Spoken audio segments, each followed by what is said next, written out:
اللہ تعالیٰ کا ارشاد ہے وَإِذِ ابْتَلَىٰ إِبْرَاهِيمَ، اور اس وقت کو یاد کرو کہ جب ہم نے ابراہیم کو آزمایا بکلمات، چند باتوں سے، فَأَتَمَّهُنَّ، بس انہوں نے ان تمام باتوں پر کھرے اترے، یعنی آزمائش میں کامیاب ہو گئے۔ جب کامیاب ہو گئے اللہ تعالیٰ نے ایک شرط لگائی کہ اگر تم کامیاب ہو گئے تو میں تمہیں قال انی جاعلک للناس اماما، میں تمہیں لوگوں کا امام بنا دوں گا۔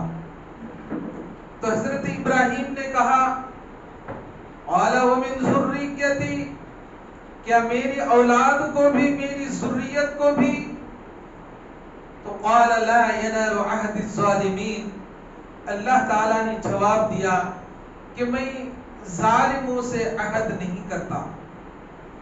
یہ تھا اس کا سیدھا سیدھا ترجمہ۔ حضرت ابراہیم علیہ السلام، اللہ تعالیٰ نے ان کی زندگی میں بے شمار آزمائشیں کی، اور ہر آزمائش 100% وہ کامیاب رہے اور کامیاب ہوئی، اور اللہ تعالیٰ نے اپنے وعدے کے مطابق لوگوں کا امام بھی بنایا۔ ان کی پیدائش کیسے ہوئی؟ آئیے سب سے پہلے اس سے آغاز کرتے ہیں۔ حضرت ابراہیم علیہ السلام، ان کی عمر 175 سال، 175 سال ان کی کل عمر تھی، اور ان کی پیدائش، جائے پیدائش، جو پیدائش کی جگہ تھی وہ ہے سرزمین عراق، بابل شہر کے اندر ان کی پیدائش ہوئی۔ پیدائش کب ہوئی؟ حضرت آدم علیہ السلام کے 3333 سال کے بعد ان کی پیدائش ہوتی ہے۔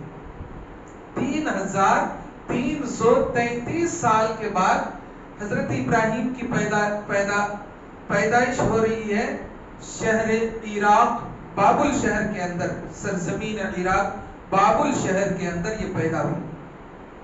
اور طوفان نوح، جو حضرت نوح علیہ السلام کی قوم کے اوپر طوفان آیا تھا، اس طوفان کے 1181 سال ہو گئے۔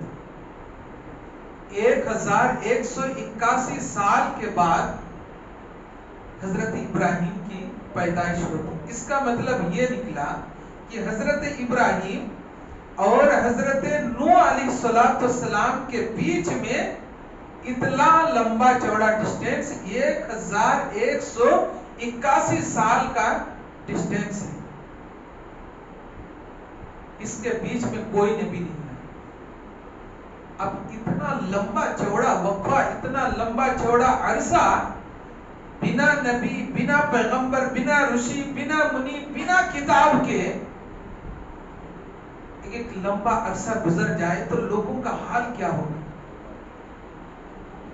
لوگ کس طرح بددین ہوئے ہوں؟ ایسے بددینی کے اندر حضرت ابراہیم علیہ السلام کی پیدائش ہوتی ہے، اور اس وقت جو بادشاہ تھے اس بادشاہ کا نام نمرود تھا۔ نمرود ایک اتنا بڑا بادشاہ تھا جو یعنی ان کے دائیں بائیں اور آگے پیچھے ان کی حکومت یعنی لمبی چوڑی حکومت تھی، اور اتنا یہ جابر اور ظالم بادشاہ تھا کہ یہ اپنے زور اور اپنی طاقت اور اپنے ظالمانہ یہ ساری چیزیں دکھا کر لوگوں کو اللہ کی عبادت سے دور کر کے اپنی عبادت کرواتے تھے، اپنے سامنے سجدہ ریز ہونے کے لیے مجبور کر دیتے تھے۔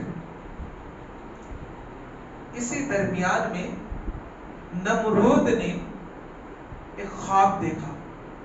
خواب یہ دیکھا کہ آسمان میں ایک ایسا ستارہ نمودار ہوا، اتنا روشن، اتنا چمکدار کہ آسمان میں اور دیگر ستارے ہیں، لیکن وہ ایک ستارہ تمام ستاروں کی روشنی کو ماند کر دیا. یعنی تمام ستاروں کی روشنی کے اوپر وہ حاوی ہو گئے اور ایک اکیلے وہ خود روشنی پوری دنیا میں پھیلا رہا. ایک عجیب و غریب خواب تھا. نمرود صبح ہوتے ہی پریشان ہوئے. ایسا خواب، عجیب و غریب خواب، اس کی تعبیر کیا ہوگی؟ فوراً دربار میں کاہنوں اور نجومیوں کو بلایا اور اپنا دیکھا ہوا خواب ذکر کیا کہ میں نے آج رات ایک عجیب و غریب خواب دیکھا ہے. خواب یہ دیکھا ہے کہ آسمان میں ایک ستارہ جو چمک دمک لے کر کے نمودار ہوا اور آسمان میں اور دیگر ستارے کو جو ان کی روشنی تھی، ان کی روشنی ان کے سامنے ماند پڑ گیا اور یہ ان کے اوپر حاوی ہو گئے. یعنی گویا کہ ان تمام ستاروں کے اوپر ایک ستارہ کی روشنی حاوی تھی. نجومیوں نے، کاہنوں نے اپنا داؤ چلایا اور تعبیر بتلائی. تعبیر یہ تھی کہ بادشاہ سلامت،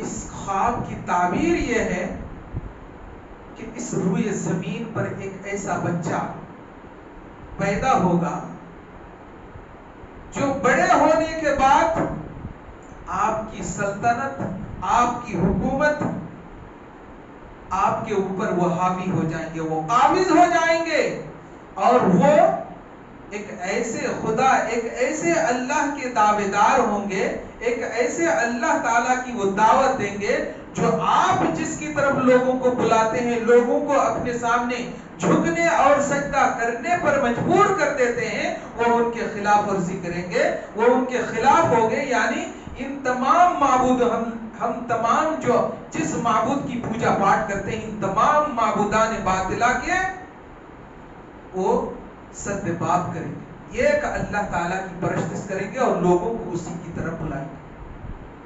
یہ تعبیر سننے کے بعد نمرود بادشاہ کے ہوش اڑ گئے.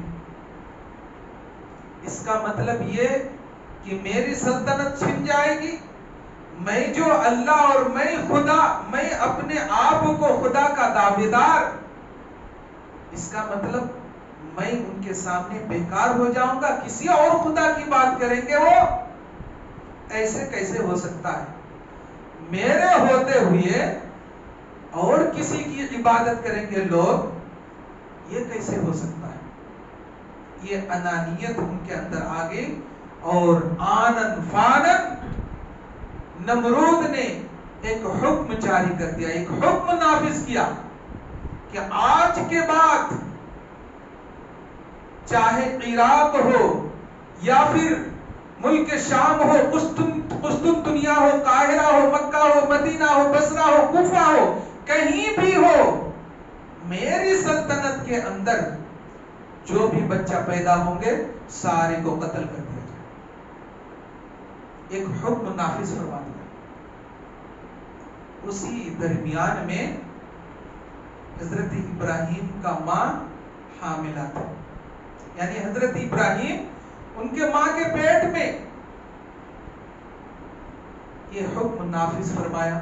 اس دن کے بعد یعنی جو بچہ جس گھر میں پیدا ہو، ایک پوری کمیٹی اور پورا ایک گروپ بنا دیا گیا اور گھر کی تلاشی لی جاتی تھی اور بچے کو قتل کر دیا جاتا تھا. یعنی گویا کہ ہر گھر، جس گھر میں بچہ پیدا ہوتا وہ گھر خون سے آلود ہو. جب یہ منظر دیکھا تو حضرت ابراہیم کے والد آزر اور ان کی ماں اپنے بچے کو قتل ہونا دیکھنا نہیں چاہتی تھی. دونوں نے، میاں بیوی نے مشورہ کیا کہ ہم اپنے بچے کو قتل ہونے نہیں دیں گے. جب یعنی جچگی کا وقت آیا تو ان دونوں نے میاں بیوی نے مشورہ کیا کہ ہم اپنے گھر سے نکل کر کسی پہاڑی کے بیچ میں چلے جائیں گے. تو ایسا مشورہ کیا اور جچگی سے پہلے ان کے باپ حضرت ابراہیم کے باپ آزر ایک پہاڑ کے غار میں جا کر کے جگہ دیکھ کر کے آئے اور جگہ بالکل تیار کر کے آئے اور دونوں میاں بیوی وہاں جا کر کے چھپ گئے. اسی درمیان میں وہاں پر حضرت ابراہیم علیہ السلام یعنی سرزمین عراق شہر بابل سے ہی لگا ہوا ایک پہاڑ کے کوفہ میں جا کر کے انہوں نے جنم دیا. کن کو؟ حضرت ابراہیم علیہ السلام کو. تاریخ میں آتا ہے کہ حضرت ابراہیم علیہ السلام کی پیدائش کے بعد اور دیگر بچہ جیسے بڑھتا ہے اس سے کئی گنا زیادہ اس بچہ کی پرورش اور بڑھوتری ہوتی تھی. یعنی جو بچہ ایک مہینے میں جتنا بڑا ہوتا ہے یہ ایک دن میں بڑا ہو جاتا ہے. بچہ ہونے کے بعد اللہ کے سپرد کیا اور دونوں میاں بیوی گھر واپس آ گئے. صبح یا رات کو جاتے تھے ان کی ماں اور دودھ پلا کر کے آ جاتے تھے. اکیلے چھوڑ کر کے آ جاتے تھے حضرت ابراہیم علیہ السلام. اگر ساتھ لے کر آئے تو نمرود کو پتا چل جائے اور قتل کر دیں. اس لیے یعنی چھاڑا مانا یعنی چپ چاپ جاتے تھے, چپکے سے جاتے تھے, دودھ پلا کے آ جاتے تھے. اس طرح اللہ تعالیٰ نے ان کی نشو نما کی اور بہت ہی کم وقت میں بچہ بڑا ہو گیا. جب بچہ بڑا ہوا تو اس غار سے نکال کر کے دونوں میاں بیوی لے کر آئے.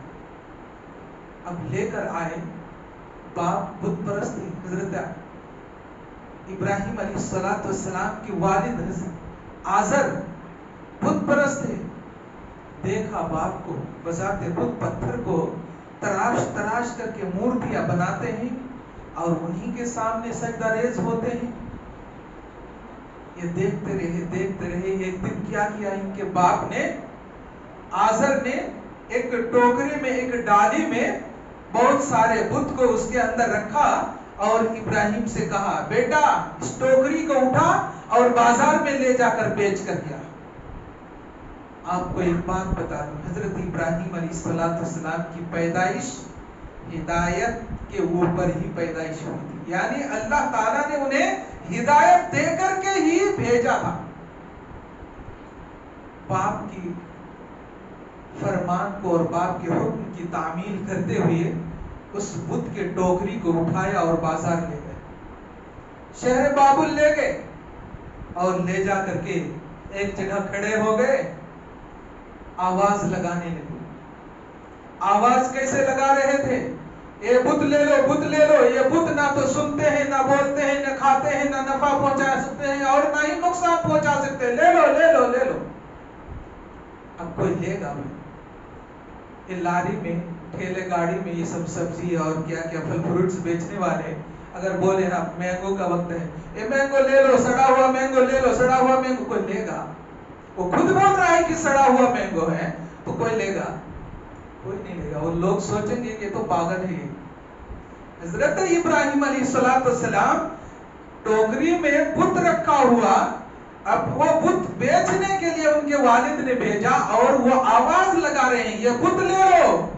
یہ بت نہ تو سنتے ہیں اور نہ ہی سمجھتے ہیں, نہ بولتے ہیں, نہ یہ نفع پہنچا سکتے اور نہ ہی نقصان پہنچا سکتے. لے لو, بت لے لو.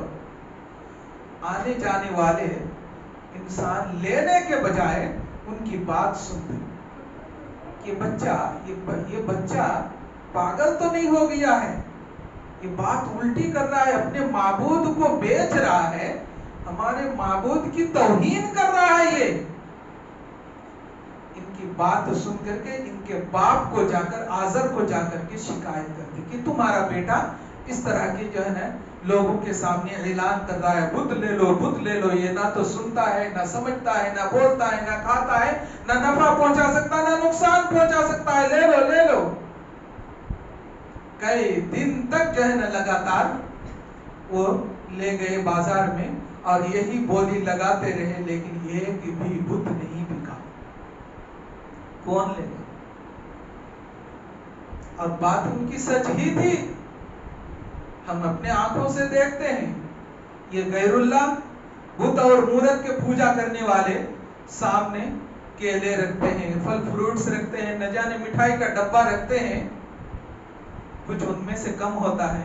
کچھ بھی کم نہیں ہوتا۔ مکھیاں بھن بھناتی ہے تو بھی وہ مکھی کو اپنے ہاتھ سے وہ ہٹا نہیں سکتے۔ ایسے بت اور مورت کے لوگ آج بھی پوجا کرتے ہیں۔ حضرت ابراہیم علیہ السلام کا یہ رویہ دیکھ کر ان کے باپ حیران، میں ان کو بیچنے کے لیے بھیجا، لیکن یہ الٹے یہ رٹ لگاتے ہیں ہمارے معبود کی توہین کی۔ غصے میں آ کر کے کئی دن کے بعد ہی بولا کہ اب تم گھر بیٹھ جاؤ، کوئی ضرورت نہیں ہے اب تمہیں بت بیچنے کی، میں دیکھ لوں گا۔ ان کو تو یہی چاہیے تھا، حضرت ابراہیم کو یہی چاہیے تھا، یہی راستہ ان کو ڈھونڈنا تھا۔ ان کو چھٹی مل گئی، اب چھٹی ملی تو یہ کام پہ لگ گئے، کیسے؟ اپنے رب کی جستجو میں لگ گئے۔ اللہ تعالیٰ نے سورہ انعام میں اس کا پورا نقشہ کھینچا۔ وَإِذْ قَالَ إِبْرَاهِيمُ لِأَبِيهِ آزَرَ أَتَتَّخِذُ أَصْنَامًا آلِهَةً، اور اس وقت کو یاد کرو جب حضرت ابراہیم علیہ السلام نے اپنے باپ آزر سے کہا أَتَتَّخِذُ أَصْنَامًا آلِهَةً، اے میرے والد محترم، آپ ایسی بت اور مورت کو کیوں پوجتے ہیں جو اپنے ہاتھ سے آپ بذات خود تراش کر کے بناتے ہیں؟ أَتَتَّخِذُ أَصْنَامًا آلِهَةً قَالَ إِنِّي أَرَاكَ وَقَوْمَكَ فِي ضَلَالٍ مُبِينٍ، کہا میں آپ کو اور آپ کی قوم کو کھلی ہوئی گمراہی میں دیکھ رہا ہوں۔ کس نے کہا؟ حضرت ابراہیم نے اپنے باپ سے کہا، ابھی چھوٹا ہی بچہ تھا۔ وَكَذَلِكَ نُرِي إِبْرَاهِيمَ مَلَكُوتَ السَّمَاوَاتِ وَالْأَرْضِ وَلِيَكُونَ مِنَ الْمُوقِنِينَ۔ اللہ تعالیٰ نے حضرت ابراہیم علیہ السلام کو آسمان اور زمین کی بادشاہت دکھلائی۔ وَكَذَلِكَ نُرِي إِبْرَاهِيمَ، اور اسی طرح ہم نے حضرت ابراہیم کو دکھایا، نُرِي إِبْرَاهِيمَ مَلَكُوتَ السَّمَاوَاتِ وَالْأَرْضِ، آسمان اور زمین کی بادشاہت دکھائی، یعنی آسمان اور زمین کی نشانیاں دکھائی کہ یہ نشانیاں، یہ آسمان اور زمین کے پیدا کرنے والے کون ہیں۔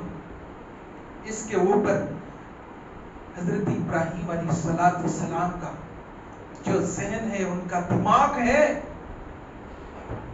سوچنے پر مجبور ہوا کہ اتنا لمبا چوڑا آسمان اور اتنی لمبی چوڑی زمین، اس کا پیدا کرنے والا، اس کا خالق، اس کا مالک، اس کا کریٹر وہ ضرور ہے، یہ بت اور مورت نہیں ہو سکتا۔ اسی پر تدبر اور تفکر کرنے لگے۔ حضرت ابراہیم علیہ السلام جستجو میں تھے اپنے رب کی۔ فلما جن علیہ اللیل رأى کوکبا، جب شام ڈھلا، رات کا اندھیرا چھایا، فلما جن علیہ اللیل رأى کوکبا، رات کے اندھیرے میں حضرت ابراہیم علیہ السلام نے ستاروں کو دیکھا، چمکتا ہوا ستاروں کو دیکھا۔ قال ھذا ربی، حضرت ابراہیم علیہ السلام نے کہا کہ یہ میرا رب ہے۔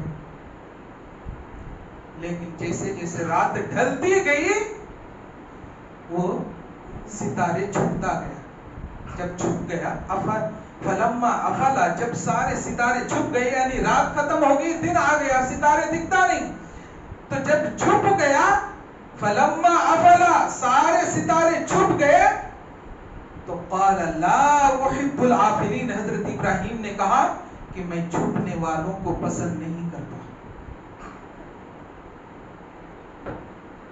فلما رأى القمر بازغا، پھر حضرت ابراہیم علیہ السلام نے چمکتا ہوا چاند کو دیکھا، چاند کو دیکھ کر کے پھر انہوں نے کہا قال ھذا ربی، یہ میرا رب ہے۔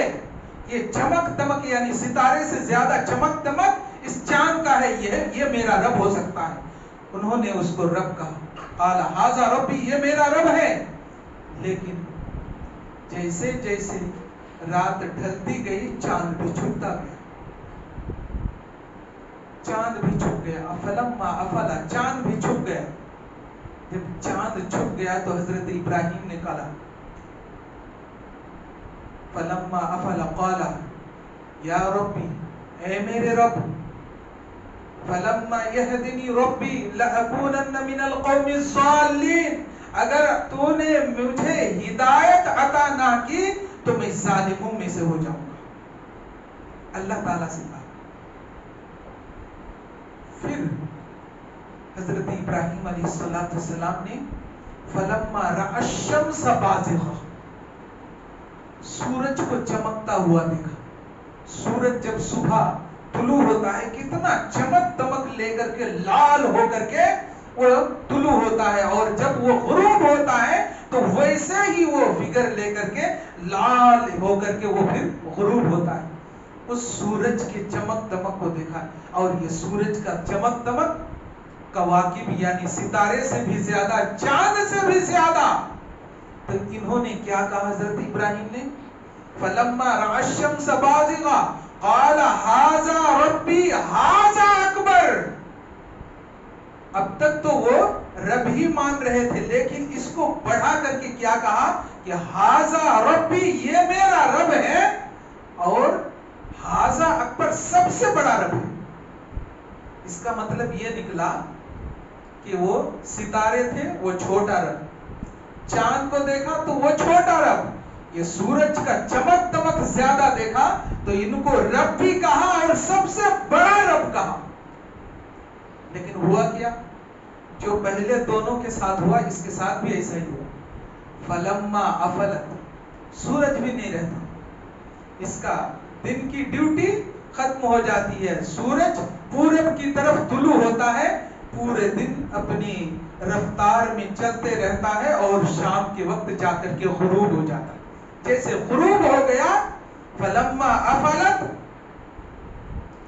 جیسے ہی سورج غروب ہو گیا تو حضرت ابراہیم نے کہا فلما افلت قال یا قوم انی بریء مما تشرکون، کہ اے میری قوم کے لوگوں سنو، میں تمہارے شرک سے بیزار ہوں، میں تمہارے شرک سے بیزار ہوں۔ یہ کہتے ہوئے اپنا چہرہ اپنے رب کی طرف کرتے ہیں، انی وجہت وجہی للذی فطر السماوات والارض حنیفا وما انا من المشرکین، کہا کہ میں اپنا چہرہ، انی وجہت وجہی للذی فطر السماوات والارض، میں اپنا چہرہ اس رب کی طرف کرتا ہوں جس رب نے اس آسمان اور زمین کو پیدا کیا ہے۔ فطر السماوات والارض حنیفا، یکسو ہو کر کے پیدا کیا ہے، وما انا من المشرکین، اور میں مشرکوں میں سے نہیں۔